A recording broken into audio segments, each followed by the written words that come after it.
In the silent cemetery, the billionaire knelt before his only son's grave, shattered beyond recognition. What he never imagined was that the truth about his son's death would come not from power or wealth, but from the one person no one ever noticed. If you're watching this video, give it a like, subscribe to the channel, and tell me in the comments where you're watching from. Now let's get to the story.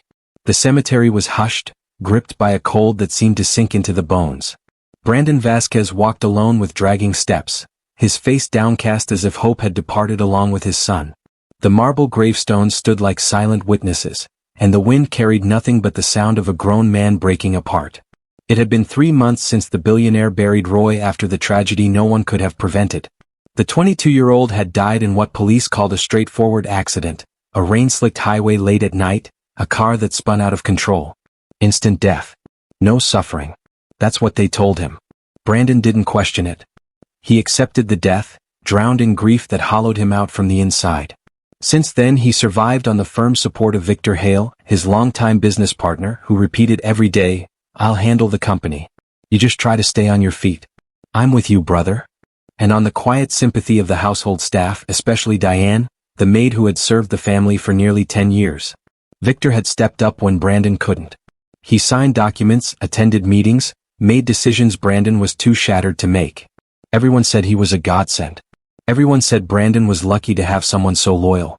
Kneeling before the gravestone, Brandon let the weight of it all crush him at once. He ran his fingers over the cold inscription, murmuring between sobs, "Roy Vasquez, beloved son, gone too soon. How am I supposed to go on, son, if you're not here anymore?"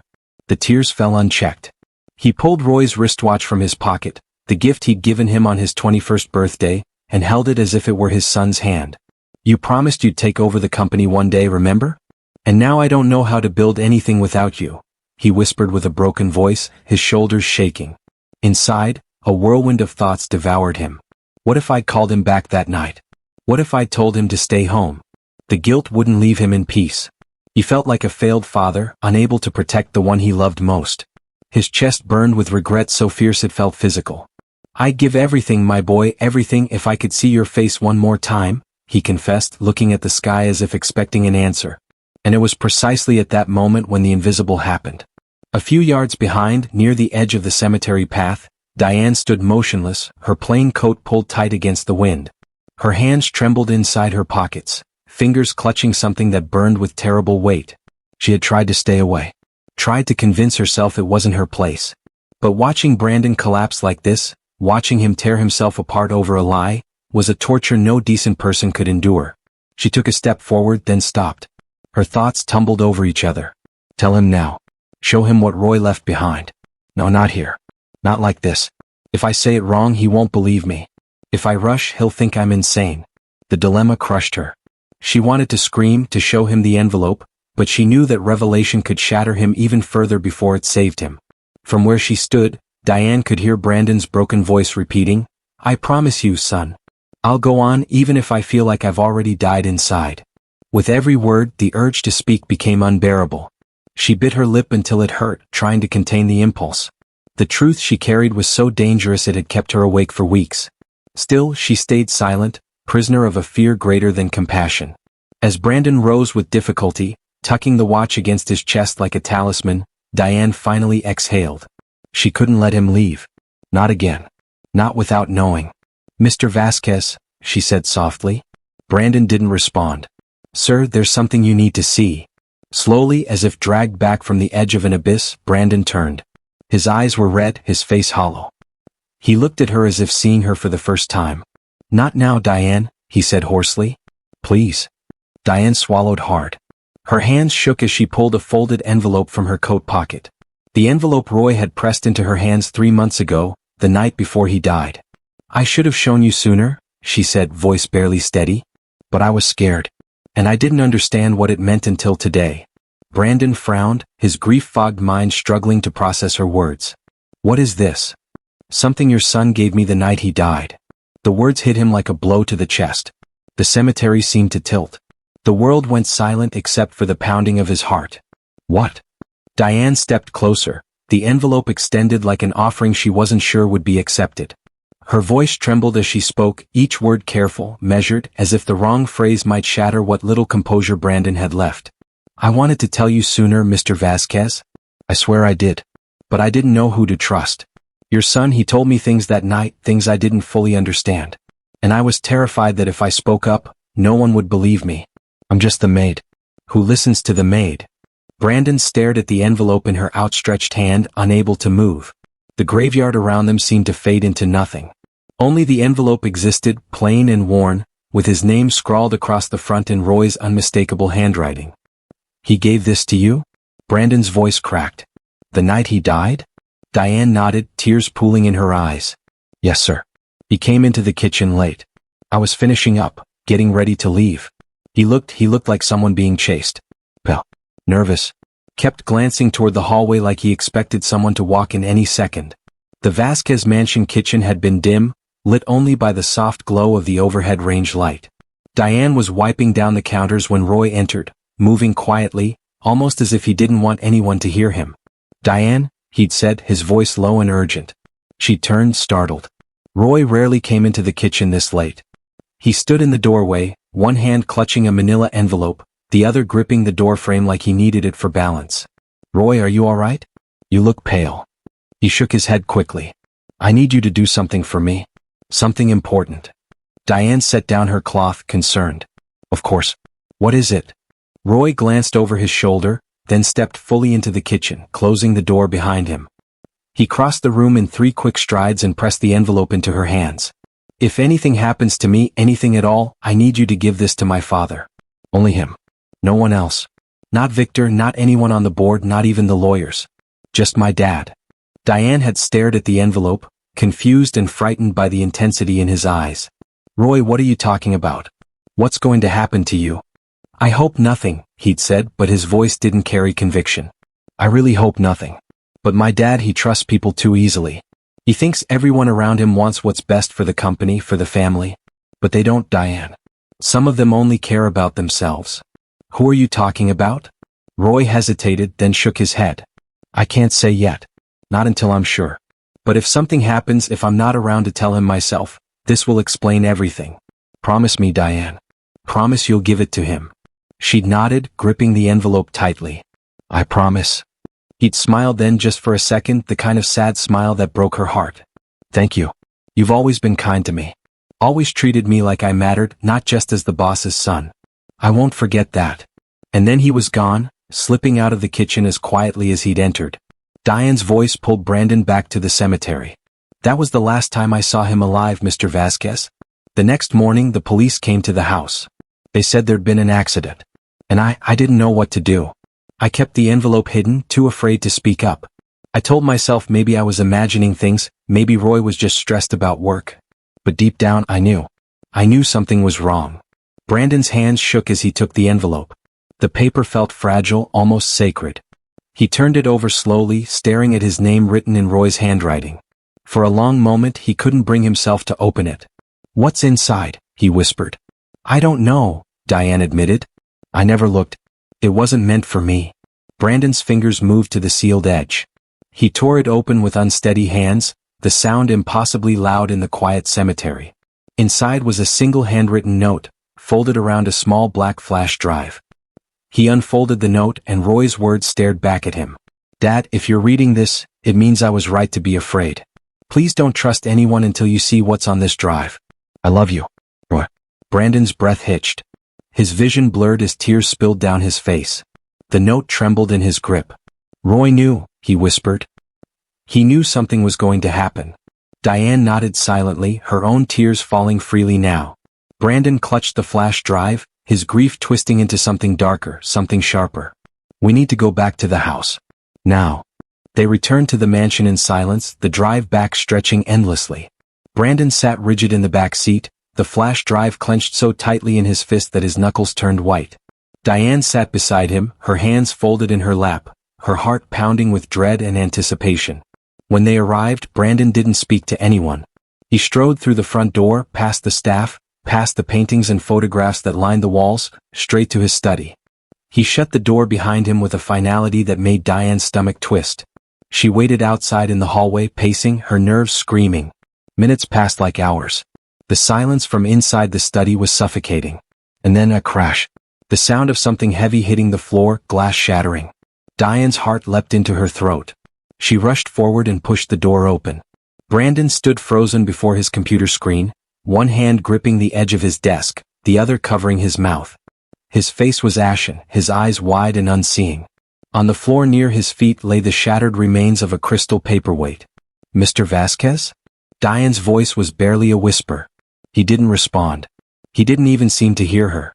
His gaze was locked on the screen where a video played. Diane stepped closer, her eyes shifting to the monitor. And there was Roy, alive. Sitting in what looked like his bedroom, the camera angled slightly, his expression calm but his eyes filled with fear. He looked directly into the camera, directly at his father, as if he could see him across time. "Dad," Roy's voice came through the speakers, steady but strained. "If you're watching this, something went wrong. I found evidence that my death was being planned. Not by strangers. By people inside the company. People you trust." Brandon's knees buckled. He collapsed into his chair, his hand still covering his mouth as if holding back a scream. Roy continued. "I've been digging into the financial reports for the last quarter. There are discrepancies, Dad. Millions being siphoned off through shell companies. Falsified records.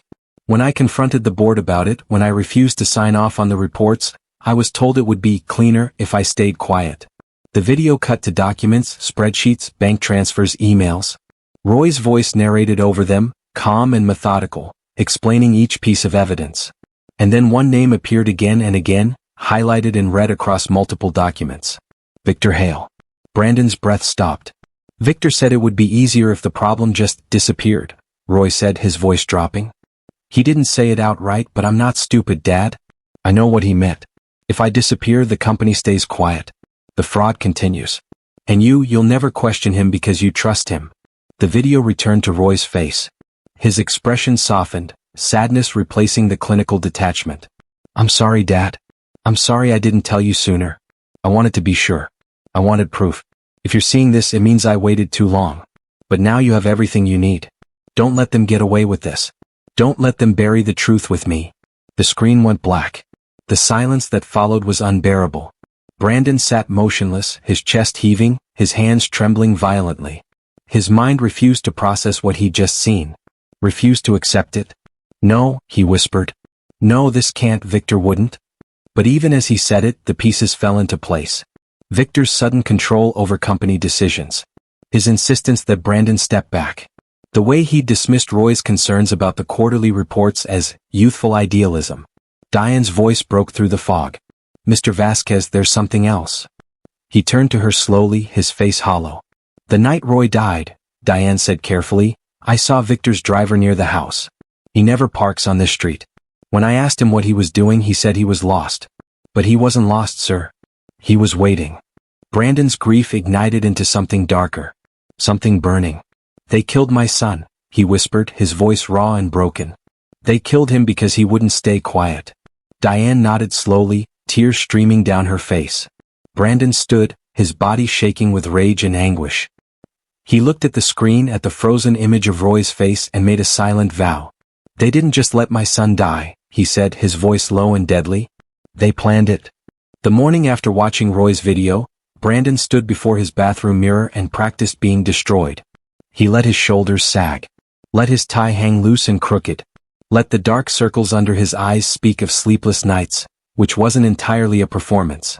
But where grief had once paralyzed him, now it fueled something colder, sharper. Something that required absolute control. He couldn't let Victor see the change. Couldn't let anyone suspect that the broken billionaire kneeling at his son's grave had become something far more dangerous. So Brandon Vasquez put on the mask of a shattered man and wore it like armor. At the office, he moved through the halls like a ghost. His assistant tried to brief him on urgent matters, but he waved her away with a distracted hand. "Victor's handling it," he mumbled. "Just let Victor handle it." In the boardroom, he sat at the head of the table but said nothing. When documents were placed before him, he signed them without reading, his hand trembling just enough to sell the performance. Victor sat 2 seats down, watching with what looked like concern but felt like calculation. "Brandon, you don't have to be here," Victor said during one particularly tense meeting about a merger Brandon used to care deeply about. "We all understand what you're going through. Take the time you need. The company will be fine. Brandon looked up slowly, his eyes unfocused. Roy would have wanted me to try. To keep going. Victor's expression softened into something that might have passed for sympathy. Roy would have wanted you to heal. Let us carry this weight for a while. Brandon nodded weakly and excused himself early, leaving Victor to steer the meeting exactly where he wanted it to go. Outside in the hallway, Brandon's hands clenched into fists. Every fiber of his being wanted to turn around, to expose Victor right there in front of everyone. But Roy's voice echoed in his mind from the video. Don't let them bury the truth with me. If he moved too soon without irrefutable proof, Victor would deny everything. Lawyers would descend. Evidence would disappear. Brandon had to be smarter than his rage. He had to let Victor think he'd already won. Over the following days, Victor grew bolder. He began referring to Brandon's decisions as legacy projects in meetings, speaking about them in the past tense as if Brandon were already gone. He restructured departments, replaced key personnel with his own people, and spoke openly about moving the company forward into a new era. During a conference call Brandon pretended to half listen to, Victor's voice carried a confidence that made Brandon's blood boil. We honor Brandon's contributions, Victor said smoothly, but we must also acknowledge that leadership requires presence of mind. And right now, our founder needs space to grieve. That's not weakness.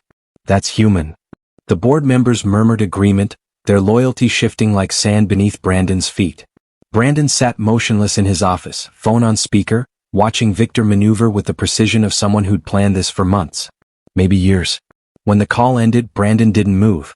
He stared at the phone, at the company he'd built from nothing, and felt the full weight of Roy's warning. My dad trusts the wrong people.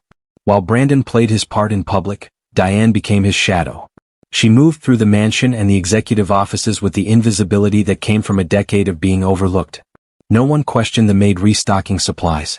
No one noticed when she lingered near open doors or took slightly longer routes through hallways where important conversations happened. One afternoon, she overheard Victor on the phone in an empty conference room, his voice low and clipped. The transfer needs to happen before the end of the quarter. Once the shares are consolidated, it won't matter what anyone suspects. Legal won't touch it. Diane's heart hammered as she stood just outside the doorway, pretending to adjust a painting on the wall. No, he's barely functional, Victor continued. Signs anything I put in front of him. A few more weeks and we'll have full operational control. Then we can clean up the rest. The rest. Diane's stomach turned. She moved quickly down the hall before Victor finished his call. That evening she reported everything to Brandon in his study. He listened without interruption, his expression unreadable. He said clean up the rest, Diane repeated. What does that mean? Brandon's jaw tightened. It means there are others involved. And probably others who need to be silenced. The word hung between them like a threat. Diane's role expanded by necessity. She began accessing areas of the office building she'd never entered before, using master keys intended for maintenance staff. Late at night, when the executive floor emptied, she slipped into offices and downloaded security logs, email backups, anything that might contain evidence. It was during one of these late-night excursions that she found the USB backup drive in Victor's office. Hidden inside a locked drawer she'd managed to pick open with a letter opener and shaking hands. Her pulse roared in her ears as she copied the files onto a drive of her own, her eyes darting toward the door every few seconds. The progress bar on the screen moved agonizingly slowly. 50%. 60%. Footsteps echoed in the hallway. Diane's breath caught. She minimized the window, shoved the original drive back into the drawer, and grabbed a trash bin from beside the desk just as the door opened. A security guard stood in the doorway, his flashlight sweeping the room before landing on her. Oh, Diane. Didn't expect anyone up here this late. She forced a calm smile, holding up the trash bin. Mr. Hale mentioned his office needed tidying before tomorrow's meetings. I figured I'd get it done now rather than interrupt in the morning. The guard nodded, seemingly satisfied. All right. Just make sure you lock up when you're done. Of course. He left and Diane's knees nearly gave out. She waited until his footsteps faded completely before finishing the file transfer, her hands trembling so badly she could barely eject the drive. Brandon had his own close calls. During a lunch meeting Victor insisted on, the conversation turned to Roy. Victor spoke about him with practiced sadness, recounting memories that should have been touching but felt obscene coming from his mouth. He had such passion, Victor said, cutting into his steak. Sometimes too much. He wanted to change things overnight, Didn't understand that business requires patience. Brandon's fork stopped halfway to his mouth. His vision tunneled. For one terrible second, he wanted to lunge across the table, to wrap his hands around Victor's throat and demand the truth. Instead, he set down his fork carefully and looked away. He was young, Brandon said quietly, his voice hollow. I should have listened to him more. Victor reached across the table and squeezed Brandon's shoulder. You were a good father, Brandon. Don't torture yourself. Brandon nodded, swallowing the rage that threatened to choke him. Late at night, alone in his study with Diane, Brandon battled with himself. I want him destroyed, he admitted, his voice raw. I want him to feel what I felt. To lose everything. Diane sat across from him, her expression pained. That's revenge, Mr. Vasquez. Not justice. What's the difference? Justice exposes the truth. Revenge just feeds the anger. Your son wanted the truth to come out. He wanted people to know what they did. Brandon closed his eyes, Roy's face vivid in his mind. Not the recorded video but memories. Roy at 8 years old, asking why some companies lied in their advertisements. Roy at 16, refusing to accept the internship Brandon had arranged because he wanted to earn it himself. Roy at 21, standing in this very office, arguing that profits shouldn't come at the cost of ethics. He believed in doing things the right way, Brandon whispered. Even when it was harder. Then honor that, Diane said gently. Don't just punish Victor. Show the world what he did. Make sure it means something. Brandon opened his eyes, some of the fury settling into resolve. You're right. Roy deserves better than my rage. But the fear remained. The fear that he would fail, that Victor would slip away, that his son's death would be for nothing. As the days passed, the evidence mounted. Financial records showing shell companies in the Cayman Islands. Email chains involving not just Victor but 3 other board members. Offshore accounts. Falsified audit reports stretching back 2 years. The conspiracy was larger than Brandon had imagined. Victor wasn't working alone. He had allies, systems, layers of protection. Brandon sat in his study one evening, documents spread across his desk, and felt the enormity of what he was facing. This wasn't just about exposing one man. This was about dismantling a network that had embedded itself into his company like a cancer. They planned this for years, he said to Diane, who stood nearby reviewing security footage on a laptop. Roy stumbled onto something they'd been building long before he ever questioned them. Diane nodded grimly. Which is why they couldn't let him live. The words settled over them like a shroud. The invitation arrived on a Thursday afternoon, delivered by Victor's assistant with a polite smile. Brandon opened the envelope slowly, already knowing what it would say. Shareholders conference. Restructuring of executive leadership. Transition of operational control. The date was 2 weeks away. This was it. The moment Victor had been maneuvering toward. Once the shares transferred, once the board officially voted to shift control, it would be nearly impossible to undo. Brandon set the invitation down carefully, his hands steady now. 2 weeks, he said to Diane, who had read the invitation over his shoulder. Is that enough time? Brandon looked at the files, the evidence, the careful web they'd been weaving in secret. It has to be. He picked up his phone and began making calls. Not to lawyers yet. Not to the authorities. But to journalists, investigators, people who owed him favors and people who owed Roy the truth.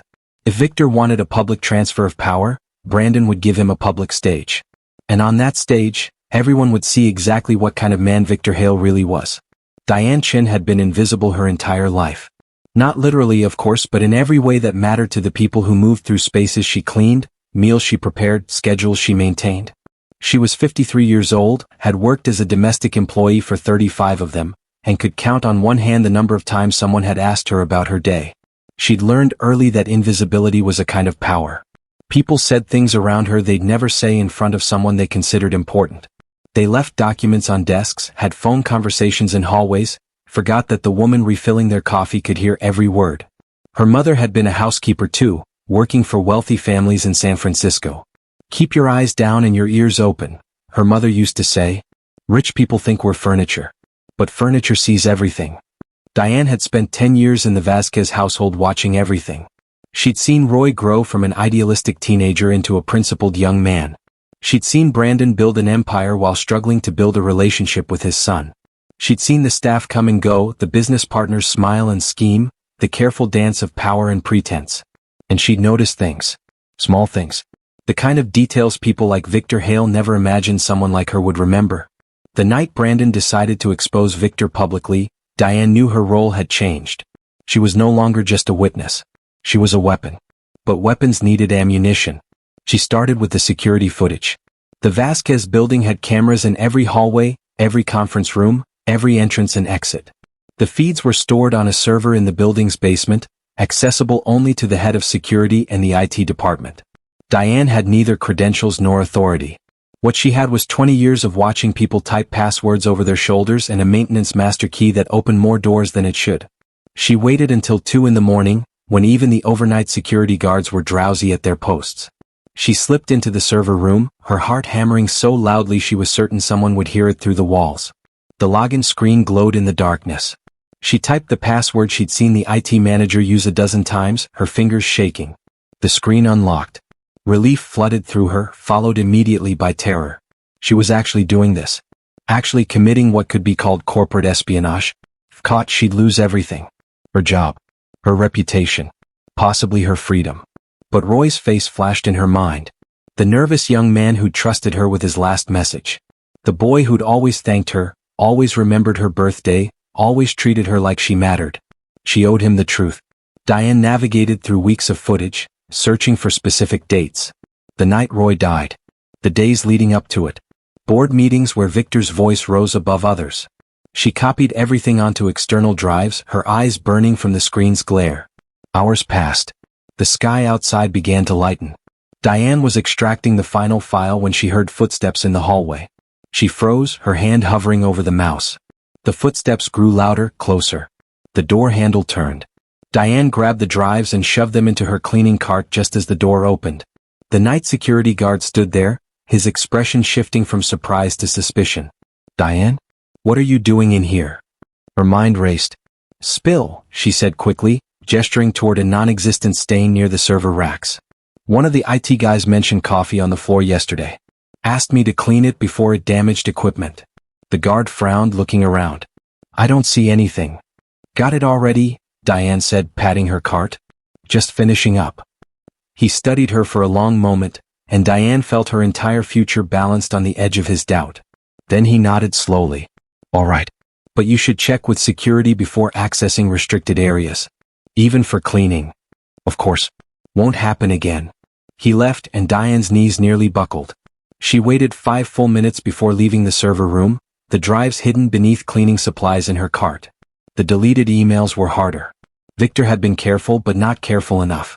The company used an archival system that backed up all correspondence, even messages users thought they'd permanently erased.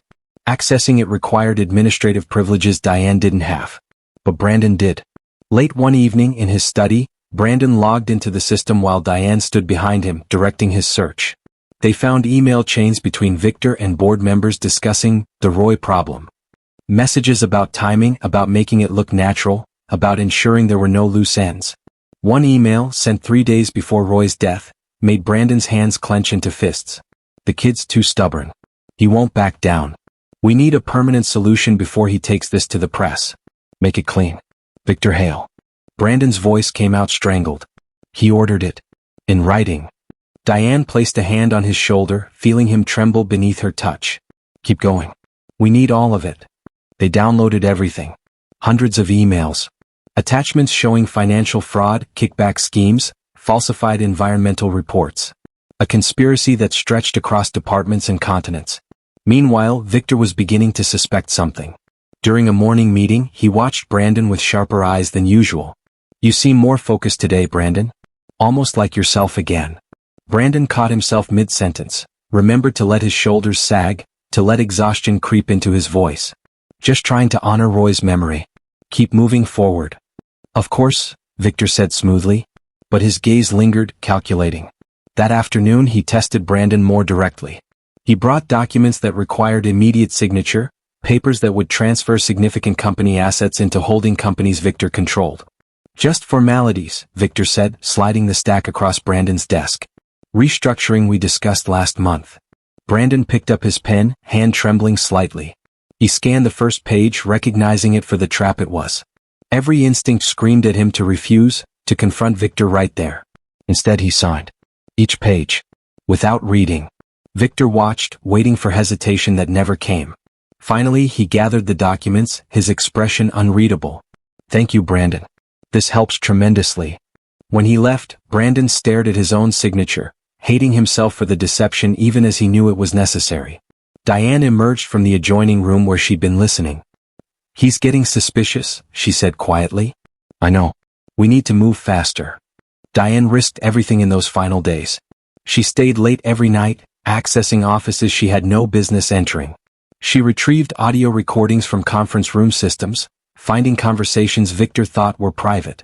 She copied files from locked cabinets, photographed documents left carelessly on desks. One night, she was in Victor's office downloading his computer's browser history when she heard his voice in the hallway. He wasn't supposed to be there. Wasn't supposed to come back after 8. Diane's heart stopped. She ejected the USB drive and shoved it into her pocket, but the computer screen was still on, File Explorer open, clearly showing she'd been accessing restricted folders. Victor's voice grew louder, closer. He was talking to someone on his phone, his footsteps heading straight for his office. Diane looked around frantically. There was nowhere to hide. The desk was glass. The closet was full. She was trapped. The door handle turned. In desperation, Diane grabbed a stack of papers from Victor's desk and knocked over his coffee mug, sending liquid splashing across the surface and floor. Victor walked in to find her frantically trying to clean the spill with tissues, papers scattered everywhere. "What the hell are you doing in my office?" His voice was ice. "I'm so sorry, Mr. Hale," Diane stammered, letting real fear creep into her voice. "I was bringing you the files you requested from Mr. Vasquez and I bumped the desk." "The coffee, I'm so sorry." Victor's eyes narrowed. He looked at the mess, at the computer screen where Diane had minimized the windows just in time, at her terrified expression. "Get out," he said quietly. "And don't ever enter my office without permission again." "Yes, sir. I'm so sorry." She fled, the USB drive burning in her pocket like evidence of a crime. Because it was. That night in Brandon's study, Diane finally broke down. "I can't do this anymore," she whispered, tears streaming down her face. "I'm not trained for this. I'm not a spy or an investigator. I'm just a maid." Brandon looked at her, really looked at her, and saw not an employee but a woman who'd risked everything for his son. For the truth. For him. "You're not just anything, Diane," he said quietly. "You're the reason my son's death won't be for nothing. You're the bravest person I know." She shook her head, wiping her eyes.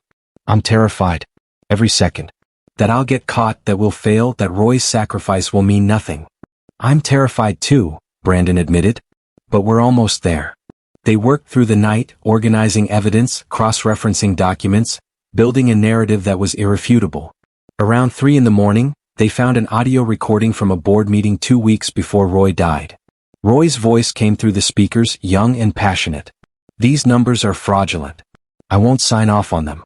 I don't care what the precedent is or how much profit it protects. It's illegal and it's wrong." Then Victor's voice, cold and measured. "You're being naive, Roy.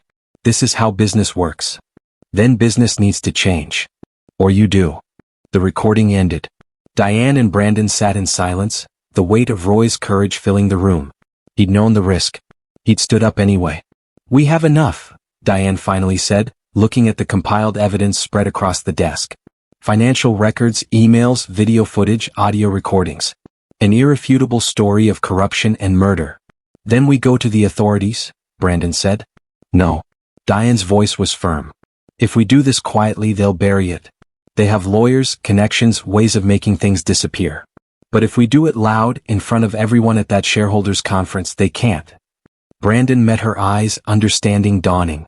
"You want to expose them publicly." "I want the world to see who they really are," Diane said. "I want Roy's truth to be so loud they can never silence it." Brandon nodded slowly, a grim smile crossing his face. "Then that's exactly what we'll do." The morning of the shareholders' conference arrived with deceptive calm. Brandon stood before his bedroom mirror, adjusting his tie with steady hands. The man staring back at him looked nothing like the broken father who'd knelt at Roy's grave weeks ago. His eyes were clear, focused, burning with purpose. The grief remained, would always remain, but it no longer owned him. Today it would fuel him. Downstairs, Diane moved through the kitchen with practiced efficiency, but her hands trembled as she poured coffee. She'd barely slept, her mind replaying every possible way this could go wrong. They could refuse to let Brandon speak. Security could remove them. Victor's lawyers could shut everything down before the truth emerged. Or worse, no one would care. Brandon entered the kitchen and their eyes met. No words were necessary. They'd spent the last 2 weeks preparing for this moment, building an arsenal of truth that couldn't be ignored. Now came the hard part. Using it. The presentation is loaded, Diane said quietly, handing him a USB drive. Everything we found. Video, audio, documents. Organized chronologically. Brandon took it, the small device feeling impossibly heavy. And the backup? Already uploaded to secure servers. 3 different journalists have embargoed copies. If anything happens to us, if they try to bury this, it releases automatically. Brandon nodded, impressed once again by how thoroughly this woman he'd barely noticed for 10 years had thought through every contingency. Roy chose well when he trusted you. Diane's eyes glistened. Let's make sure he didn't die for nothing. The Grand Colonnade Hotel ballroom buzzed with the particular energy of corporate power in motion. Hundreds of shareholders filled rows of chairs, their murmured conversations creating a low hum of anticipation. Media cameras lined the back wall, CNN, Bloomberg, Reuters, their presence arranged by Victor himself, who'd wanted this transition of power documented for posterity. He would get his documentation. Just not the kind he'd envisioned. At the front of the room, a massive screen displayed the Vasquez Holdings logo. Tables positioned along the sides held neat stacks of transfer documents, each requiring Brandon's signature to formalize Victor's ascension. Lawyers clustered in corners, briefcases open, ready to notarize the moment power changed hands. Victor stood near the podium, impeccably dressed in a charcoal suit, wearing the expression of sympathetic authority he'd perfected over recent weeks. Board members clustered around him, laughing at something he'd said, their loyalty already transferred to the man they believed would soon control everything. Brandon entered through a side door, moving with the shuffling gait of a broken man. Diane followed 3 steps behind, invisible in her simple black dress, a catering uniform she'd borrowed to blend with the hotel staff. Several shareholders approached Brandon with condolences and concerned looks. He played his part perfectly, accepting their sympathy with downcast eyes and trembling hands. Victor spotted him and approached, hand extended, his smile perfectly calibrated between warmth and professional distance. Brandon, I wasn't sure you'd come. This must be incredibly difficult. Brandon shook his hand, feeling the urge to break every finger. Instead, he manufactured a weak smile. Roy would have wanted me to be here. To see the company move forward. He would have been proud of you, Victor said, the lie delivered with absolute sincerity. Your strength during this impossible time. Why don't you sit in the front row? Place of honor. Actually, Brandon said carefully, I was hoping to say a few words. Before the vote. Just a brief tribute to Roy. Victor's expression flickered, just for a microsecond, before smoothing back into sympathetic warmth. Brandon, I'm not sure that's wise. This is already emotional for you and... Please. Brandon let his voice crack slightly. I need to do this. For Roy. Just a few minutes to honor his memory before we move on. The nearby conversations had stopped. People were watching this exchange, and Victor found himself trapped by the very optics he'd been manipulating. Refusing a grieving father the chance to memorialize his murdered son would shatter the compassionate facade he'd maintained for months. Of course, Victor said finally, his smile tight. We'd be honored to hear you speak. The conference began with typical corporate pageantry. The CFO presented quarterly earnings. The head of operations discussed strategic initiatives. Graphs appeared on screen, buzzwords filled the air, and shareholders nodded along, their minds already on the vote to come. Brandon sat in the front row, hands folded in his lap, looking like a man barely present. Once, he wiped his eyes with a handkerchief. Twice, he closed them as if fighting back emotion. The performance was flawless. Diane stood against the side wall, invisible among the hotel staff pouring water and adjusting microphones. She'd positioned herself near the AV booth, where a young technician monitored the presentation systems. Her heart hammered so loudly she was certain everyone could hear it. She caught Brandon's eye once. He gave the smallest nod. Almost time. Victor took the podium, his voice carrying easily across the room, pitched for both the live audience and the cameras recording every word. Before we proceed to the vote on leadership restructuring, I want to take a moment to acknowledge the man who built this company. Brandon Vasquez has given 30 years of his life to creating what we are today. His vision, his dedication, his sacrifice, these are the foundations upon which Vasquez Holdings stands. He paused, letting the words settle, his expression somber. We honor Brandon's legacy by ensuring the company he built continues to thrive. And we recognize that leadership requires presence of mind, clarity of judgment, and the ability to make difficult decisions. In this impossible time, as Brandon focuses on healing from the tragic loss of his son Roy, we must ask ourselves, did my son's loss feel tragic to you, Victor? Brandon's voice cut through the room like a blade. The ballroom fell silent. Hundreds of heads turned. Cameras swiveled toward Brandon, who had risen from his seat, his posture no longer that of a broken man but of someone with absolute purpose. Victor froze at the podium, surprise flashing across his face before he smoothed it away. Brandon, I understand you're grieving, but you killed Roy. Brandon's voice was calm, almost conversational, which made the words even more devastating. And today, everyone in this room will see exactly how you did it. The silence shattered into chaos. Shareholders gasped. Media personnel surged forward. Board members exchanged alarmed glances. Victor's face drained of color, then flushed with anger. Brandon, grief has clearly affected your judgment, Victor said, his voice sharp with authority. Security, please escort. Security footage. Financial records. Email correspondence. Audio recordings. Brandon walked toward the stage, each word measured and devastating. I have everything, Victor. Every lie. Every transaction. Every conversation where you and your accomplices planned my son's murder. Security guards moved toward Brandon, uncertain. Victor gripped the podium, his knuckles white. This is slander. I won't allow. Before you remove me, Brandon said, holding up the USB drive, you might want to see what I brought. Diane was already moving. She crossed to the AV booth, where the technician sat frozen with confusion. She handed him a second USB drive, the backup, and her voice carried absolute authority. Load this. Now. The technician looked to Victor for guidance. Don't you dare, Victor hissed into his microphone, his composure finally cracking. I'll have you fired, But Brandon had reached the stage. He took the microphone from Victor's hand with surprising force, and his voice filled the ballroom. You wanted a public transfer of power, Victor. You wanted the world to witness this moment. You wanted cameras, media, documentation. Brandon smiled, and it was terrible to see. Well, here it is. The screen behind them flickered. The Vasquez Holdings logo disappeared. Roy's face appeared, alive and young and terrified. The room fell into absolute silence. Dad, Roy's voice filled the ballroom, clear and strong. If you're watching this, something went wrong. I'm making this recording because I found evidence that my death is being planned. Not by strangers. By people inside the company. People you trust. Gasps rippled through the audience. Some shareholders stood. Others pulled out phones. The cameras kept rolling. The footage cut to documents, bank statements, wire transfers, corporate filings. Roy's calm narration explained each piece with the precision of someone who'd known he might not live to present it himself. Shell companies in the Cayman Islands. $3 million transferred to accounts controlled by Victor Hale. Falsified environmental reports he authorized. Kickback schemes involving board members David Chin, Patricia Morrison, and James Kellerman. 3 faces in the front row went pale as their names appeared on screen, highlighted in red, their financial crimes detailed with damning specificity.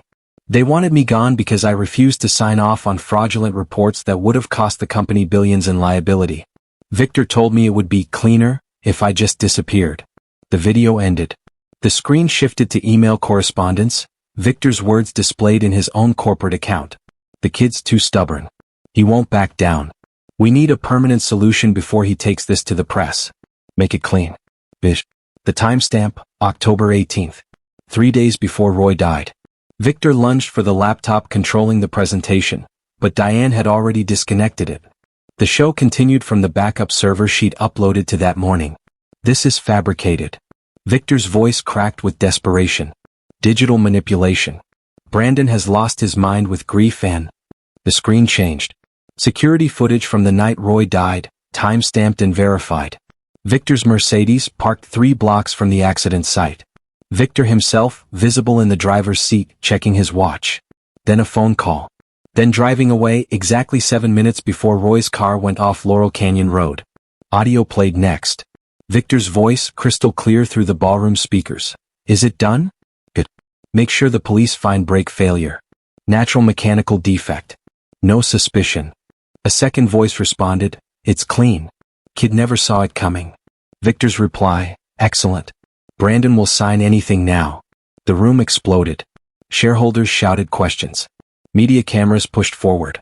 Board members tried to flee their seats. 3 implicated executives made for the exits, only to find police officers blocking the doors, detectives Brandon had briefed that morning, who'd been waiting outside for this exact moment. Victor made a desperate lunge for the podium, trying to grab the microphone back. "You can't prove, these recordings could be, anyone can fake." "I can prove everything," Brandon said, his voice cutting through the chaos with absolute authority. Financial forensics traced every dollar. Audio specialists verified every recording. And the woman who risked everything to retrieve this evidence is standing right there. He pointed to Diane, still standing by the AV booth. Every eye in the room turned to her. The invisible woman. The overlooked staff member. The unexpected hero who'd brought down an empire of lies. "Diane Chin worked in my home for 10 years, Brandon continued. "My son trusted her with the truth because he knew powerful people don't see those they consider beneath them. She accessed security systems, retrieved deleted emails, recovered audio files. She risked her job, her freedom, her life, because Roy asked her to make sure his death meant something." Diane stood straighter, no longer invisible, no longer afraid. She met Victor's gaze across the room and didn't look away. The ballroom doors burst open. "Victor Hale," the lead detective's voice rang out, badge raised high, "you're under arrest for conspiracy to commit murder, corporate fraud, obstruction of justice, and racketeering." Victor ran. He made it 3 steps before security guards, finally certain of their duty, blocked his path. He spun, looking for another exit, but police had surrounded him. His carefully constructed facade crumbled, replaced by raw panic. "You have no idea what you've done," he screamed at Brandon, struggling against the officers closing in. "The company will collapse. Your reputation will be destroyed. Everything Roy worked for." "Roy worked for the truth," Brandon said quietly, stepping down from the stage. "And that's exactly what he got."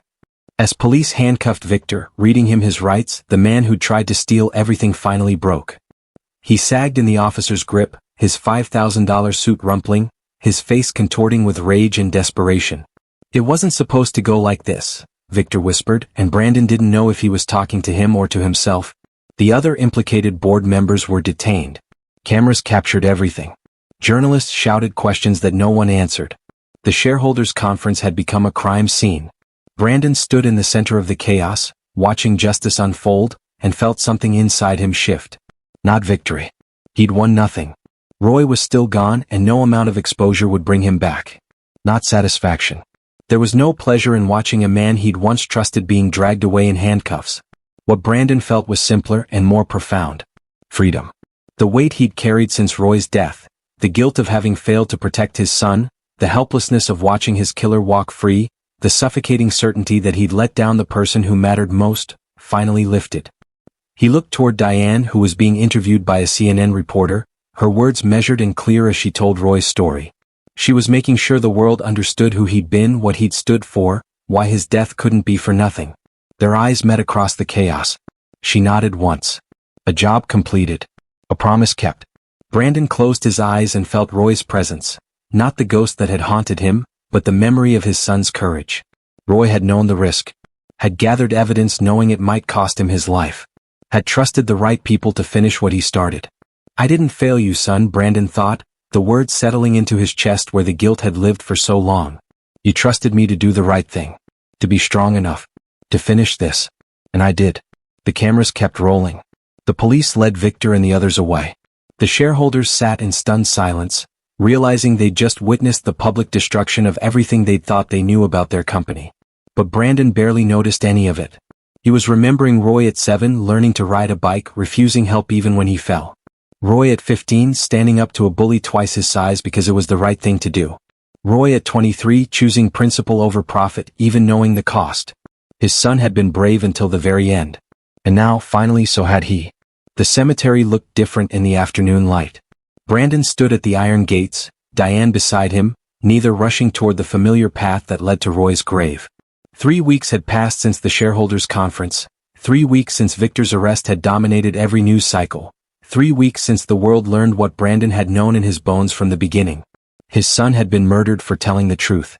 The media frenzy had been relentless. Congressional hearings were scheduled. The SEC had opened formal investigations. Vasquez Holdings stock had plummeted before stabilizing as Brandon announced a complete restructuring based on the ethical framework Roy had died defending. Lawyers still called daily. Prosecutors wanted statements. Journalists wanted interviews. But today Brandon had come here. To the only place that mattered. They walked together in silence, their footsteps synchronized on the winding path through marble monuments and weathered headstones. Diane carried flowers, white lilies, Roy's favorite, and Brandon carried something smaller, wrapped in cloth. "I haven't been back since the day we decided," Diane said quietly. "I wasn't sure I'd be welcome." Brandon glanced at her, surprised. "You're always welcome here." Roy would have wanted that. "Still feels strange," she admitted. "I was his father's employee, not family." "You were more family to him in the end than half the people who claim to care about him," Brandon said. "You kept his truth alive when I was drowning. You risked everything when I had nothing left to risk. That makes you family." They reached the grave. The marble headstone gleamed in the afternoon sun, Roy's name carved in elegant letters below the dates that bracketed his too short life. Someone had left flowers recently, probably Patricia from accounting, who'd quietly admitted she'd been in love with Roy since his first day at the company. Brandon knelt, his knees protesting against the damp grass, and placed his hand flat against the cold stone. "I'm not here to apologize anymore," he said, his voice steady. "I did that already. Spent weeks drowning in everything I should have done differently, every conversation we should have had, every moment I chose the company over you." Diane stood a respectful distance back, but Brandon gestured for her to come closer. She knelt beside him, placing the lilies against the headstone. "I'm here to say thank you," Brandon continued, his eyes fixed on Roy's name. "You were braver than I ever was. You saw corruption and called it what it was. You gathered evidence knowing it might cost you everything. And when they killed you for it, you'd already made sure the truth would survive." His voice caught, but he pushed through. "You trusted Diane. You left that video, those files, that message. You knew I'd eventually find my spine. And you were right." The wind moved through the cemetery, rustling leaves and nearby trees. Somewhere in the distance, a mourning dove called. "Victor's in jail," Brandon said. "So are Chin, Morrison, and Kellerman. The prosecutors are building RICO cases. The company's being restructured from the ground up, every policy you wanted implemented, every ethical standard you fought for. I'm not doing this to honor your memory, son. I'm doing it because you were right. You were always right."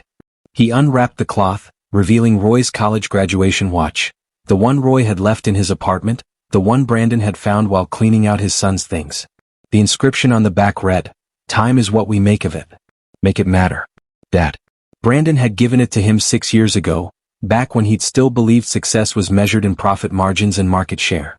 Back when he'd thought making time matter meant filling every hour with productivity and growth. Roy had understood what Brandon hadn't. Making time matter meant using it for truth, for principle, for the things that survived after you were gone. "I'm leaving this here," Brandon said, placing the watch against the headstone, "because you made your time matter more in 23 years than most people do in a lifetime. And because I want to remember that every time I visit. Every time I'm tempted to compromise or look away or choose the easy path over the right one." Diane wiped her eyes, not bothering to hide her tears. "He'd be proud of you." "Maybe," Brandon said. "Or maybe he'd say I finally caught up to where he already was." He stood, his joints aching, and studied the headstone. The dates. The name. The simple epitaph, "Beloved son." "I'm having it changed," Brandon said quietly. The inscription. It should say what he really was. Diane looked up at him, curious. "He spoke truth when silence was easier," Brandon said. "And his courage outlived his killers." Diane smiled through her tears. "He'd hate how dramatic that sounds. But he'd love what it means." They stood together in silence, two people bound by grief and purpose, by a shared understanding that some deaths demanded more than mourning. They demanded action. Justice. Change. "The board met yesterday," Brandon said after a while. "Unanimously voted to create a new position, Chief Ethics Officer. Someone with full authority to investigate complaints, audit practices, and report directly to shareholders. Someone the board can't fire or silence." He turned to Diane. "I want you to take it." Diane's eyes widened. "Brandon, I don't have the credentials for." "You have exactly the credentials that matter," Brandon interrupted. "You know how to see what everyone else ignores. You understand that truth matters more than hierarchy. And you're brave enough to risk everything for what's right. That's not something you learn in business school. I've never led anything, Diane protested. I've spent my life cleaning houses and serving meals. You've spent your life noticing things, Brandon corrected. Remembering details. Understanding that the people with the least power often see the most truth. That's exactly what this position needs. Someone who knows what it's like to be invisible. Someone who'll never forget that the most important voices are often the quietest ones. Diane looked back at Roy's grave, at the flowers she'd placed there, at the watch gleaming against the marble. He really trusted me. Even knowing what it might cost him. Because he knew you'd do exactly what you did, Brandon said. He knew you'd be brave when it mattered most. She was quiet for a long moment, and Brandon could see her wrestling with the enormity of what he was offering. A life transformed. A role she'd never imagined. The weight of responsibility she'd never sought. Finally she nodded. I'll do it. For Roy. And for everyone like me who's been overlooked. Brandon extended his hand. They shook, not employer and employee but partners in the work Roy had started. The company's changing, Brandon said. Every supplier will be audited for ethical practices. Every report will be reviewed by independent oversight. Every employee will have a direct channel to report concerns without fear of retaliation. It won't be perfect, but it'll be honest. That's all he wanted, Diane said. Honesty. They turned to leave, but Brandon paused, looking back one more time at his son's grave. The guilt that had consumed him for months had transformed into something else. Not acceptance. He'd never accept Roy's death as anything but a tragedy. But purpose. Direction. A commitment to make Roy's sacrifice mean something beyond headlines and arrests. I'm living differently now, Brandon said, more to himself than to Diane. Every decision I make, I ask myself what Roy would have done. Not what's profitable or strategic or politically safe. What's right. It's harder. It costs more. But I sleep at night now. That's not nothing, Diane said softly. They walked back through the cemetery, past graves marking lives lived in ways both quiet and loud, both remembered and forgotten. Brandon thought about legacy, what it meant, how it was measured, whether it survived beyond marble stones and carved dates. Roy's legacy wasn't in the company that bore the family name. It was in the truth he'd refused to bury. In the courage he'd shown when silence was easier. In the lives that would be changed because he'd been brave enough to speak. As they reached the cemetery gates, Brandon noticed a young woman standing near the entrance, looking uncertain. She held a resume in one hand and a phone in the other, clearly lost. Can I help you? Brandon asked. She looked up, relief flooding her face. I have an interview at Vasquez Holdings. For an entry-level position in environmental compliance. But I'm completely lost and my GPS keeps malfunctioning and... I'm heading that direction, Brandon said. I'll show you the way. As they walked toward the parking lot, the young woman chatted nervously about her degree, her passion for environmental protection, her hope to work for a company that actually cared about doing things right. Diane caught Brandon's eye and smiled. This was how it started. One person. One voice. One choice to speak instead of staying silent. The grave no longer carried the weight of unanswered questions and buried truth. It held memory and purpose. It held the knowledge that Roy's voice hadn't been silenced. It had been amplified. Brandon drove the young woman to her interview personally, listened to her talk about changing the world, and thought about his son, who'd believed the same thing. Justice doesn't always come from the loudest voice, he realized. Sometimes it comes from the one brave enough to speak when no one is listening. From the son who chose truth over safety. From the maid who chose courage over invisibility. From the father who chose honor over power. Roy had spoken. Diane had listened. And together they'd proven that truth survives silence. Not because it's louder, but because it's stronger. That evening, Brandon returned to his study and pulled out the photograph he'd been avoiding, Roy at his college graduation, grinning at the camera, wearing the watch Brandon had just left at his grave. Behind him, barely visible in the background, stood Diane refilling water glasses at the celebration dinner, unnoticed by everyone except Roy, who'd made a point of thanking her before the night ended. Even then, Roy had understood something fundamental. That worth wasn't measured by titles or visibility. That courage didn't require an audience. That the most important people were often the ones everyone else overlooked. Brandon placed the photograph on his desk where he'd see it every morning. A reminder. A promise. A commitment to live by the values his son had died defending. The company would survive.